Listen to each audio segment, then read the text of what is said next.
Jemaat yang dikasihi Tuhan, Eirene, damai sejahtera Kristus limpah dalam kehidupan kita. Mari bersama-sama kita merenungkan firman Tuhan dari surat Efesus pasal 4 ayat 32, demikian firman Tuhan.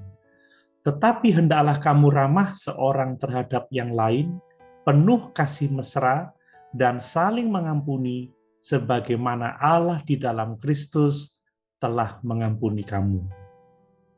Di dalam terjemahan bahasa Indonesia sehari-hari, dituliskan demikian.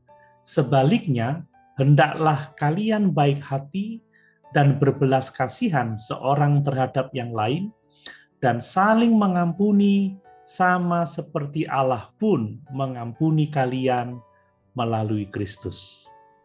Jemaat yang dikasihi Tuhan, ayat ini jelas mengajar kita untuk saling mengampuni seorang akan yang lain. Kita tidak boleh memendam amarah sampai matahari terbenam. Kita harus dapat menyelesaikan semua konflik yang kita hadapi di dalam Kristus. Kita harus saling mengampuni sebagaimana Allah telah mengampuni kita di dalam Tuhan Yesus Kristus. Ayat ini juga adalah hukum pengampunan seperti yang diajarkan Kristus dalam kitab-kitab Injil. Sebagai contoh di dalam Injil Matius pasal 6 ayat yang ke-14, Tuhan Yesus mengatakan, karena jikalau kamu mengampuni kesalahan orang, Bapamu yang di surga akan mengampuni kamu juga. Tetapi jikalau kamu tidak mengampuni orang, Bapamu juga tidak akan mengampuni kesalahanmu. Dalam Injil Markus pasal 11 ayat 25, Tuhan Yesus mengatakan, dan jika kamu berdiri untuk berdoa, ampunilah dahulu sekiranya ada barang sesuatu dalam hatimu terhadap seseorang, supaya juga Bapamu yang di surga mengampuni kesalahan-kesalahanmu. Jemaat yang dikasihi Tuhan, demikian juga dalam doa Bapa kami, Tuhan Yesus mengajarkan demikian, dan ampunilah kami akan dosa kami, sebab kami pun mengampuni setiap orang yang bersalah kepada kami.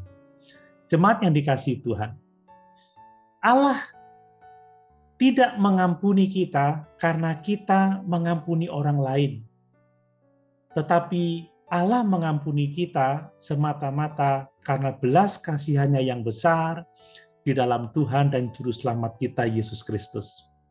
Namun demikian, saat kita mulai benar-benar memahami belas kasihan Tuhan yang besar itu, maka kita akan ingin menjadi seperti Dia. Setelah kita menerima pengampunan dari Tuhan, kita akan meneruskan pengampunan itu kepada orang lain yang bersalah kepada kita. Mereka yang tidak mau mengampuni belum menjadi satu dengan Kristus yang mau mengampuni bahkan mereka yang menyalibkan Dia. Jemaat yang dikasihi Tuhan, sebagai orang yang menerima pengampunan dari Allah dalam Kristus, mari kita saling mengampuni seorang akan yang lain sebagai bukti bahwa kita sungguh-sungguh percaya, bahwa kita sungguh-sungguh memahami belas kasihan Tuhan, dan bahwa kita sungguh-sungguh memiliki persekutuan dengan Dia. Haleluya! Tuhan Yesus memberkati.